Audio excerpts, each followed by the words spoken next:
성도 여러분 안녕하십니까? 안녕하세요.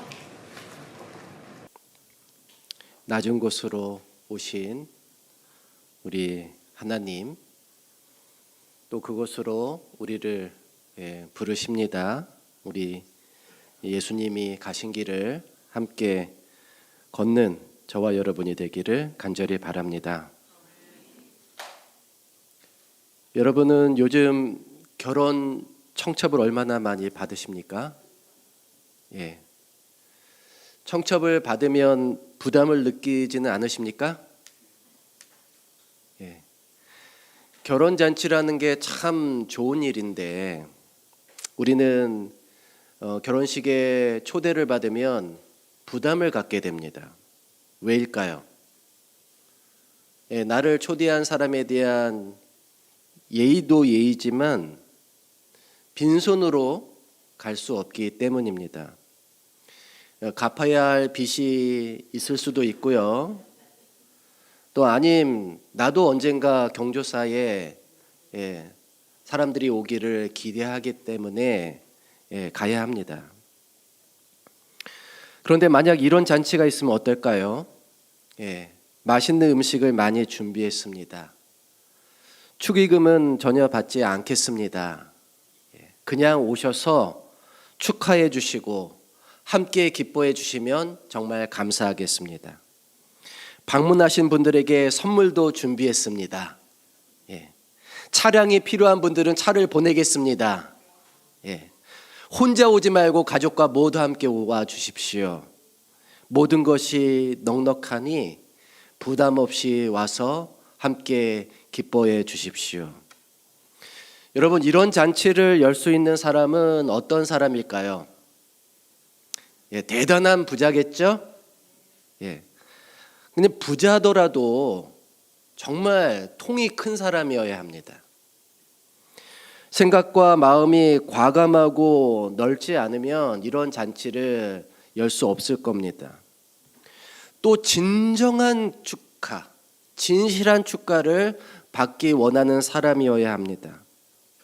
체면치레나 이해관계 때문에 나도 축의금 냈으니 너도 와서 축의금 내라, 이런 마음이 아니라 정말 아무 조건과 대가를 바라지 않고 나의 기쁨에 더 많은 사람이 참여하여 우리의 기쁨을 만들고자 하는 사람만이 이런 잔치를 열 수 있을 것입니다.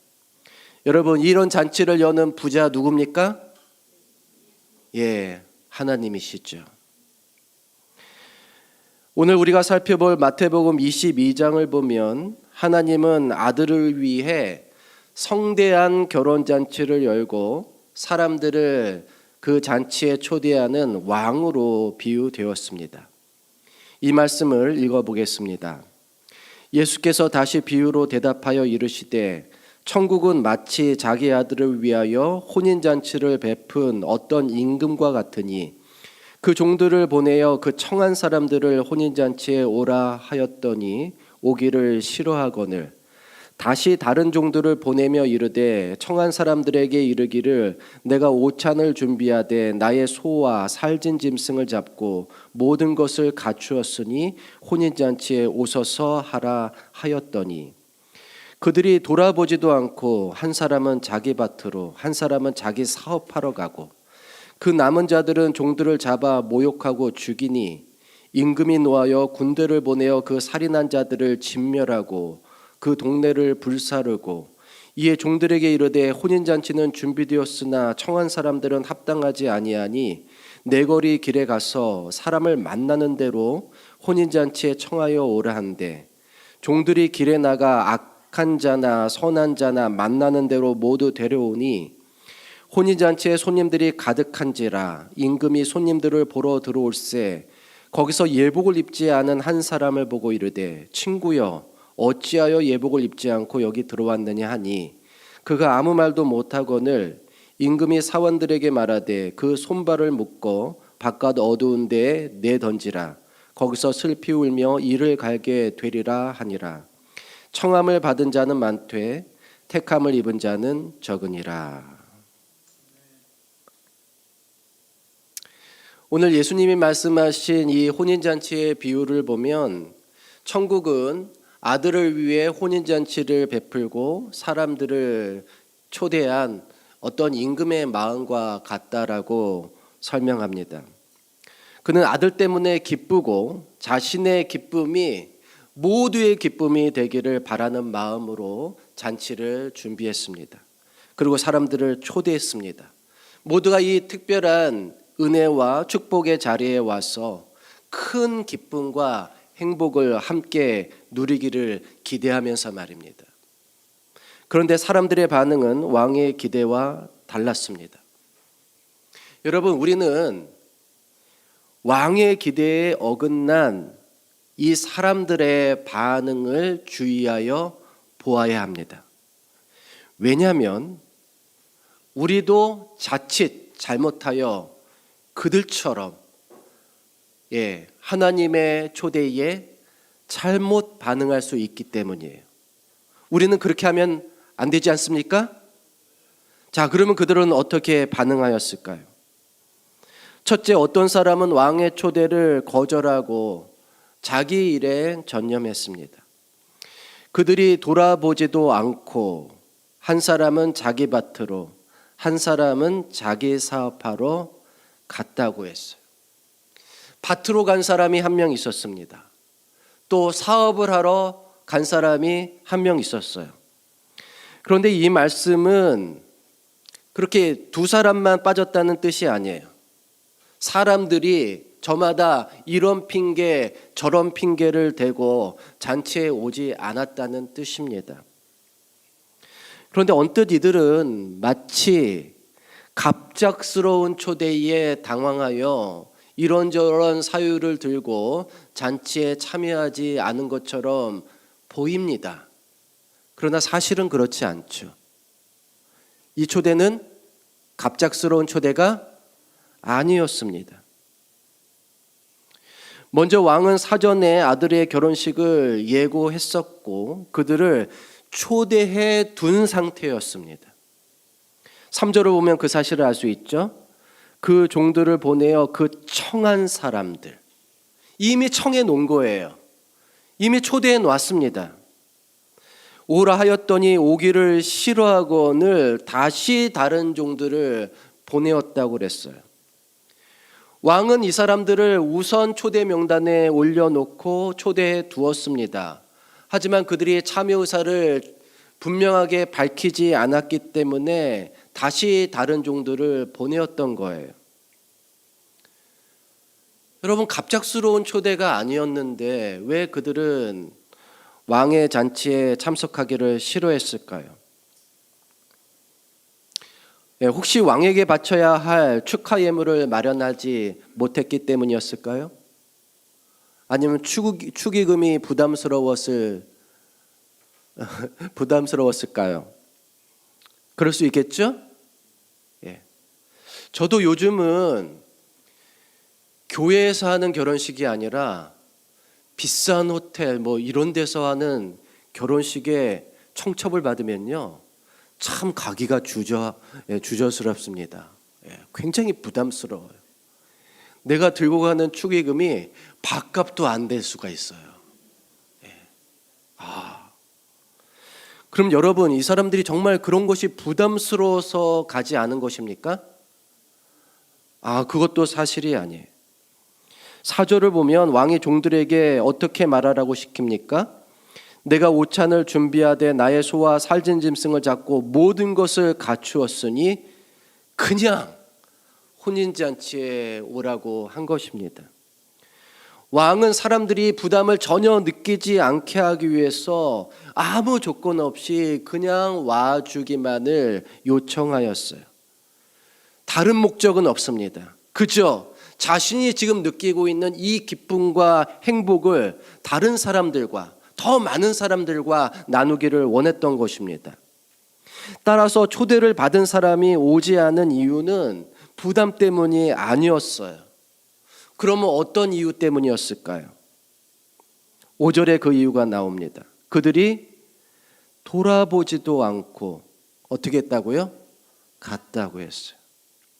여기서 돌아보지 않았다는 말은 왕의 초대를 가볍게 여겼다는 뜻입니다. 즉 그들은 왕의 호의와 총애를 무시했습니다. 그들의 마음에는 왕을 존경하거나 왕에게 순종할 뜻이 없었어요.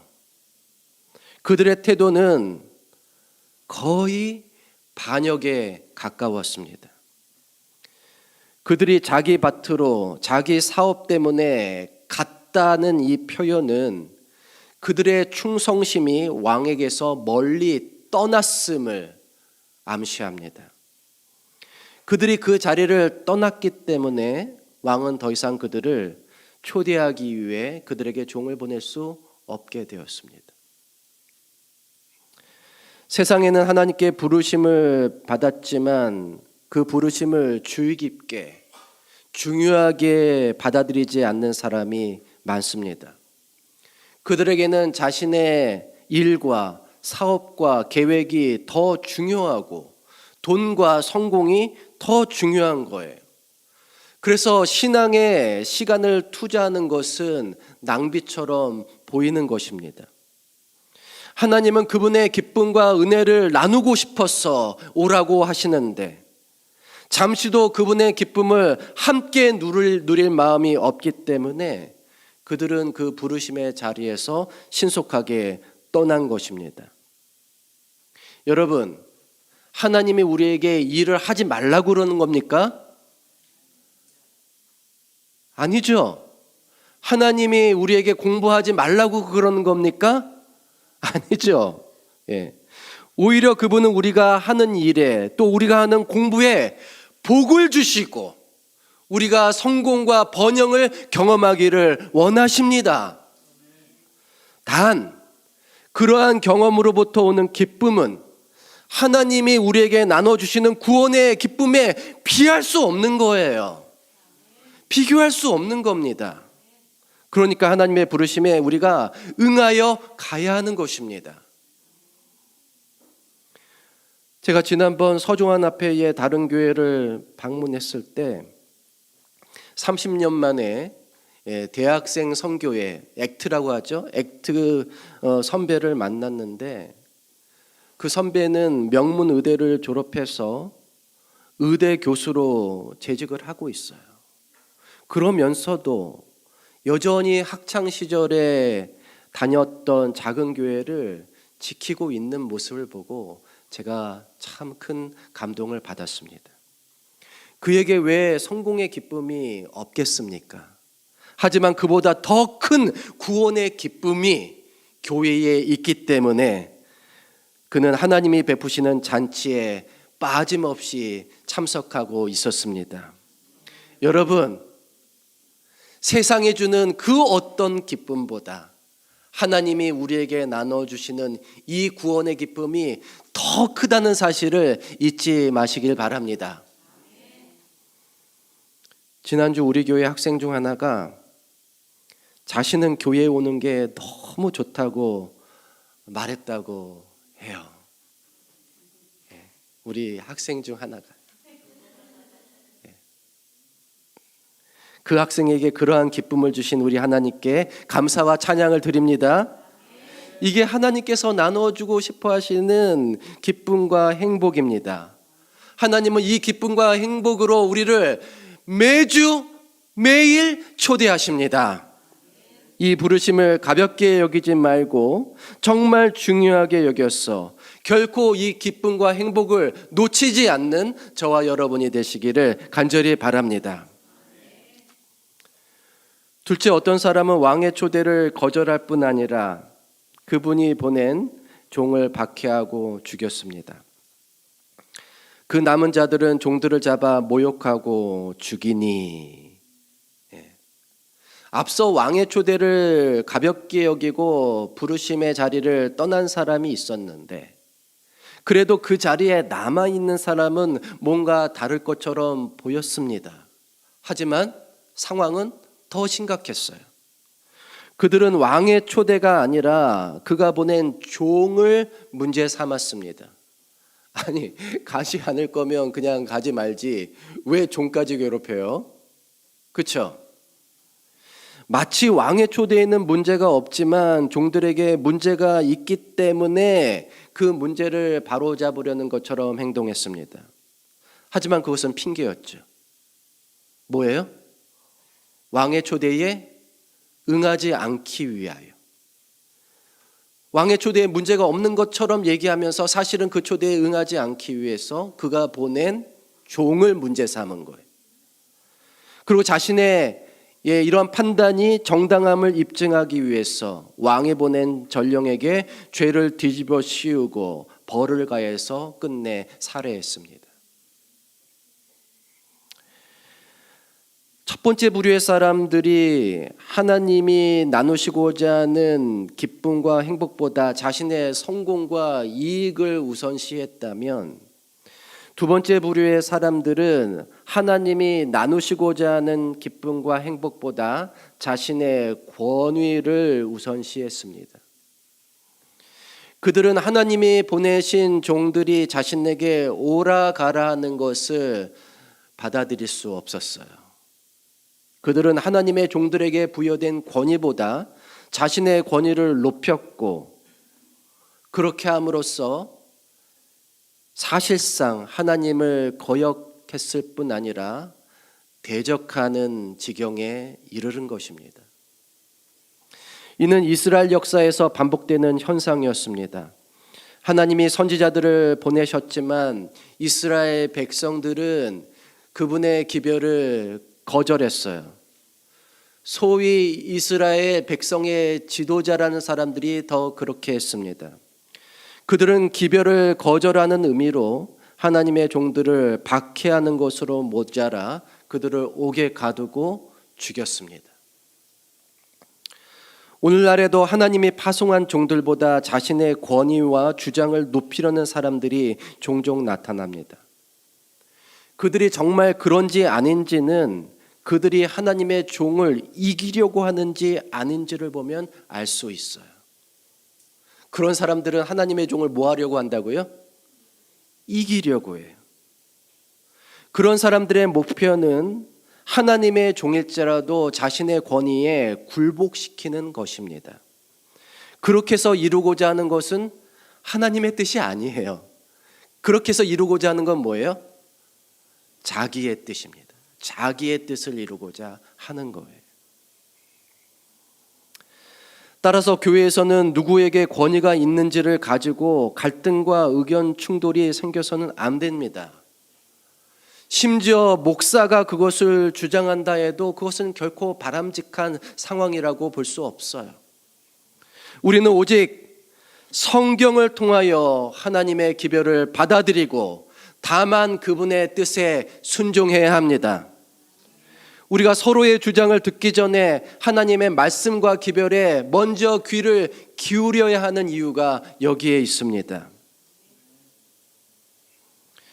지난주 화요일에 화요기도회와 줌 제자훈련이 있었어요. 화요기도회에서 우리는 요즘 실물교훈을 함께 읽고 있습니다. 근데 실물교훈을 함께 읽고 거기서 깨달은 교훈과 은혜를 나눈 다음에 돌아가면서 기도를 하는데 그 시간이 너무도 행복했습니다. 그 모임에 참석한 사람은 다 제 이 마음에 공감을 하실 거예요. 하나님의 뜻을 깨닫고 그 뜻을 서로 나누고 함께 순종하라는 마음을 가진다는 것이 이렇게 기쁩니다. 그 다음 줌 제자 훈련에서 우리는 배운 말씀을 우리 삶에 어떻게 적용하고 있는지에 대해서 대화했는데, 저는 우리가 대화를 나누는 중에 하나님께서 말씀을 가지고 우리의 성품을 다듬으시고 또 우리가 그분의 형상을 닮아가게 하신다는 확신이 들어서 너무나 행복했습니다. 그리고 하나님 아버지께 너무나 감사했어요.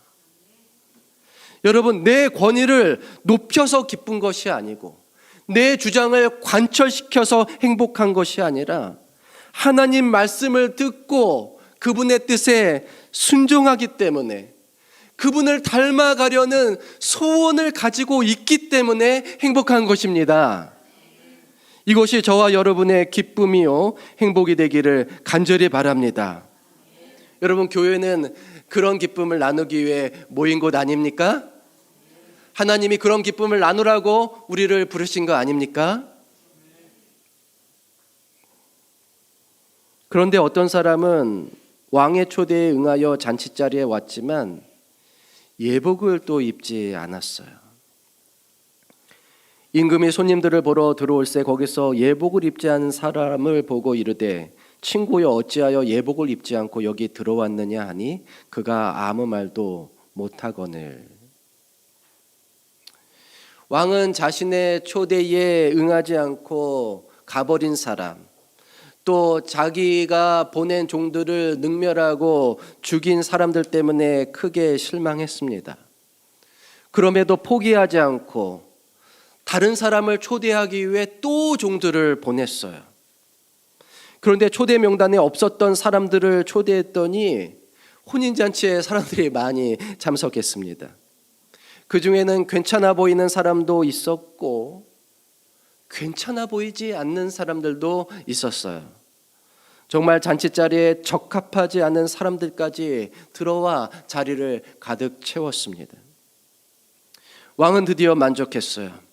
자신의 이 큰 기쁨을 나누고 또 은혜를 베풀 수 있는 대상들이 많아져서 기분이 너무 좋았습니다.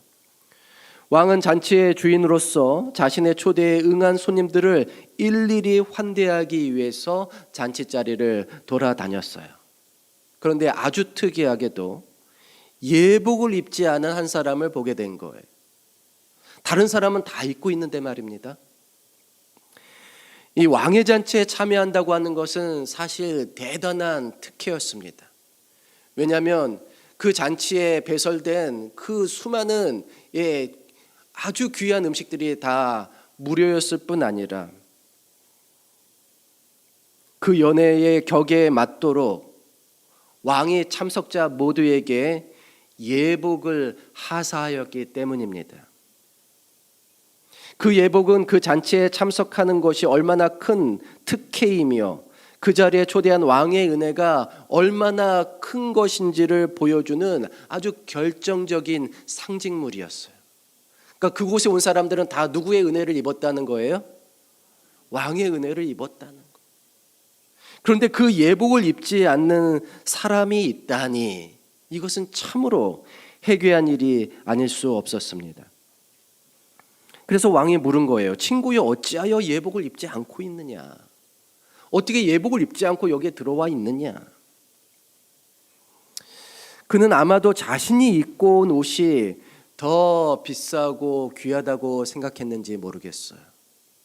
아니면 자신의 패션이 왕궁 디자이너가 디자인한 옷보다 훨씬 세련되다고 생각했는지 모르겠습니다. 이는 자신이 왕의 초대를 받을 만큼 능가하는 자격을 가지고 있음을 내비치는 행동이었습니다. 더불어 예복을 입지 않았다는 것은 왕의 은혜를 가볍게 보고 거부했다고 하는 뜻이기도 해요.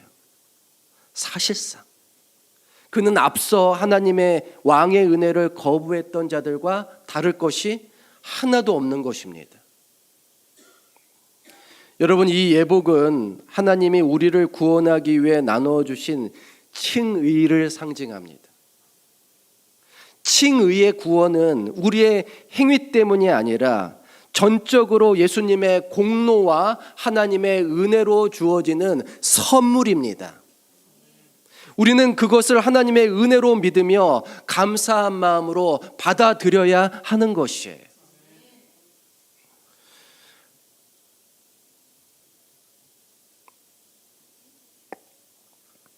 간혹 교회에 오는 목적이 은혜 받으려는 것이 아니라 뭔가 기여하려는 것인 사람들이 있습니다. 생각해 보십시오. 재력이 있든지 재능이 있는 사람이라면 당연히 기대와 환영을 한 몸에 받을 겁니다. 우리 동료 인간 사이에서는 그런 기대가 생길 수 있어요. 그러나 자신이 줄 수 있는 것이 아무리 많다 하더라도 하나님께 받을 은혜에 비하면 그것은 아무것도 아니지 않습니까? 내가 사람들에게 내줄 수 있는 것이 아무리 많더라도 하나님의 은혜 아래에서는 다 덮이고 가려질 하찮은 것에 불과한 것입니다. 그렇기 때문에 교회에서는 헌금만이 냈다고 자랑할 것도 없고 내가 뭐를 열심히 했다고 생색낼 것도 없습니다. 맞습니까? 내가 그렇게 할 수 있다는 것도 사실 다 하나님의 은혜 아닙니까? 그래서 우리는 하나님이 주신 예복을 입어야 하는 거예요. 여기서 자기 옷 입고 있으면 안 됩니다. 누구의 옷을 입자? 하나님이 주신 예복을 입어야 합니다. 하나님의 은혜 아래 다 가리고 감추어야 합니다. 왜냐하면 우리가 할 수 있는 것이 무엇이든지 절대로 그것이 하나님의 은혜를 대신할 수 없기 때문이에요. 하나님의 예복을 입읍시다. 그분의 은혜를 입읍시다. 여러분, 기독교는 믿음의 종교이고 은혜의 종교입니다. 우리가 구원을 얻는 것은 우리 행위 때문이 아니라 오직 믿음으로 말미암아 주어지는 하나님의 은혜 때문이에요. 우리가 받은 구원에 우리의 공로는 조금도 영향을 미치지 못합니다. 믿습니까? 1%도 0.01%도 우리의 구원에 영향을 미치지 못합니다. 우리의 행위는 우리의 구원에 0% 영향을 미칩니다. 아무 영향도 미치지 못합니다. 우리가 구원을 얻는 이유는 100% 예수님의 공로 때문이고 100% 하나님의 은혜 때문입니다. 그러니 하나님 앞에 나올 때 예수 그리스도의 희생으로 마련한 의의 옷, 은혜의 옷을 감사한 마음으로 받아 입는 저와 여러분이 되시기를 간절히 바랍니다. 왕은 자기 백성에게 은혜 베풀기를 원했습니다. 자신의 기쁨을 나눠주기를 원했습니다. 그런데 사람들의 반응은 냉담했어요. 그들은 왕의 초대를 거절하고 제 할 일에 집중했습니다. 심지어 초청사절을 붙잡아 때리고 죽이기까지 했습니다. 초대에 응한 사람 중에는 왕의 은혜를 입지 않고 자신의 의를 드러내려고 하는 사람도 있었습니다. 왕의 기분이 어떨까요? 나쁩니다. 왕은 분노했습니다. 왕은 그 사람들에게서 심각한 모욕을 당했습니다. 여러분의 생각은 어떻습니까? 왕이 이 사람들을 어떻게 해야겠습니까? 예? 왕이 이 사람들을 벌해야 하지 않겠습니까? 그들의 무례함과 반역적인 정신을 심판해야 하지 않겠습니까? 비유 속에서 왕은 그 사람들을 내쫓고 벌하였습니다. 당연한 결과죠. 그런데 이렇게 막 화내고 막 벌하고 이러한 모습이 우리가 생각하는 자비 하나님과는 좀 어울리지 않는 것 같아요. 그렇죠? 낯섭니다. 물론 우리가 기억해야 할 중요한 사실이 있습니다. 하나님의 은혜를 끝까지 거절하는 사람은 구원 대신 심판을 받아야 합니다. 하나님은 우리로 하여금 억지로 구원받게 하실 수 없습니다. 하나님이라도 구원을 억지로 주시지 않아요. 여러분, 사실상 우리 하나님은 아무것도 억지로 우리에게 하게 하시지 않습니다. 하나님은 인간 모두에게 완전한 자유의지를 주셨어요. 대신 모든 사람에게 구원의 기회를 최대한으로 제공하시지만 구원을 받든지 심판을 받든지는 전적으로 우리 각자의 선택에 달려있는 것입니다. 따라서 이 비유에서처럼 사람들이 심판을 받는 이유는 하나님이 화가 나셨기 때문이 아니라 그들이 하나님의 자비와 은혜를 마지막까지 거부했기 때문입니다. 사실 이 비유는 하나님의 진노보다 하나님의 은혜를 더욱 강조하고 있어요. 하나님은 자신의 초대를 잊을까 봐 반복적으로 자신의 종을 보내고 계십니다. 우리는 하나님의 초대가 지속적이고 반복적으로 이루어졌다는 사실을 기억해야 합니다. 한 번 하고 포기하신 게 아니에요. 초대하고 또 초대하셨습니다. 시도하고 또 시도하셨어요. 우리에게 구원의 기쁨을 맛보게 하시려고 그렇게 하셨습니다. 그러니까 전도할 때 여러분, 우리도 절대로 쉽게 포기해서는 안 되는 겁니다. 심지어 하나님은 대상을 고르지도 않았습니다. 10절을 보면 종들이 길에 나가 악한 자나 선한 자나 만나는 대로 모두 데려왔다고 했어요. 우리는 무의식적으로 교회에 어울릴 법한 사람을 데려오고자 합니다. 하지만 하나님은 아무나 데리고 오라고 하십니다. 여기서 악한 자라는 말은 악독한 사람이라는 뜻이라기보다는 쓸모없는 사람, 병들어 약한 사람이란 뜻이 더 강합니다. 마찬가지로 선한 자라는 이 말은 성품이 좋은 사람이라는 뜻만이 아니라 우리가 보기에 능력 있어 보이는 사람, 준수해 보이는 사람을 뜻하는 거예요. 그런데 하나님은 이렇게 약한 사람이든 강한 사람이든 병든 사람이든 건강한 사람이든 능력이 없는 사람이든 많은 사람이든 상관없이 모두 데리고 오라고 하십니다. 왜냐하면 하나님이 베푸시는 은혜와 구원에는 아무런 자격 조건이 달리지 않기 때문입니다. 누구든지 그것을 감사한 마음과 믿음으로 받아들이기만 한다면 하나님은 기꺼이 구원의 선물을 주고 싶어 하십니다. 여러분, 우리는 하나님이 주시는 이 구원의 기쁨과 하늘의 행복을 전하도록 사람들에게 보냄을 받은 그분의 종들입니다. 우리의 초대가 가볍게 여김을 당하고 무시당하고 심지어 경멸을 당할지라도 우리는 그것을 다시 전하러 가는 하나님의 종들이 되어야 합니다.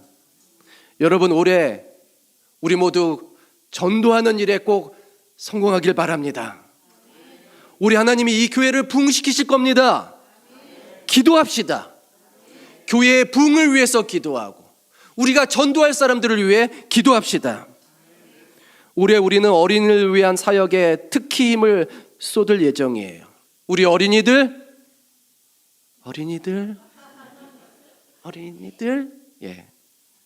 어떤 친구를 주님께 인도할지 생각해 보시고 기도하시겠습니까?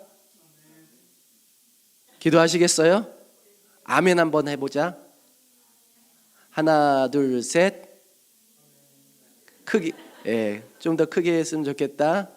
하나, 둘, 셋. 아직 아멘이 익숙하지 않은 것 같아요. 우리 학생들도 친구를 초대합시다. 학생들도. 교회에 다니지 않은 친구, 교회를 떠난 친구, 우리 집에서 가까운 친구, 그들 모두가 예수님이 필요한 친구들입니다. 그들을 교회에 초대하십시오. 그리고 그들을 위해 기도하시기 바랍니다. 우리 다락방 성교회 회원들과 6070 성교회 회원들도 마찬가지입니다. 하나님이 우리에게 계속 영혼을 보내주고 계시지 않습니까? 여러분, 우리가 지금 일할 때입니다. 그들을 위해 기도하고 우리의 마음 문을 넓혀서 여러 사람을 포용하고 섬겨 그들로 하여금 하늘 백성이 되도록 돕는 저와 여러분이 되시기를 간절히 바랍니다. 예수님은 십자가를 짊어지기 며칠 전에 이 비유를 들려주셨습니다. 하나님의 은혜를 무시하는 자들, 하나님을 대적하는 자들, 그 은혜를 모르는 자들이 마땅히 형벌을 받아야 했지만 그 형벌을 주님이 조만간 대신 당할 예정이었습니다. 왜냐하면 그렇게라도 하지 않으면 아무도 구원을 받을 수 없기 때문이었습니다. 그 덕분에 무가치한 자들을 구원하시려는 하나님의 계획은 계속되었고 그분의 초대는 지금도 진행 중입니다. 사람들이 그분의 은혜를 거절해도 그분은 마음을 접지 못하셨습니다. 그 증거가 십자가입니다. 형벌할 자들을, 벌하여 멸할 자들을 구원하기 위해서 그 형벌을 예수님이 대신 지셨습니다. 그래서 우리는 은혜를 모르고 복음에 무관심한 사람에게도 말해야 합니다. 하나님이 당신을 구원하셨다고 말입니다. 그리고 하나님을 대적하는 사람에게도 예수님이 당신을 구원해 주신다고 말해야 합니다.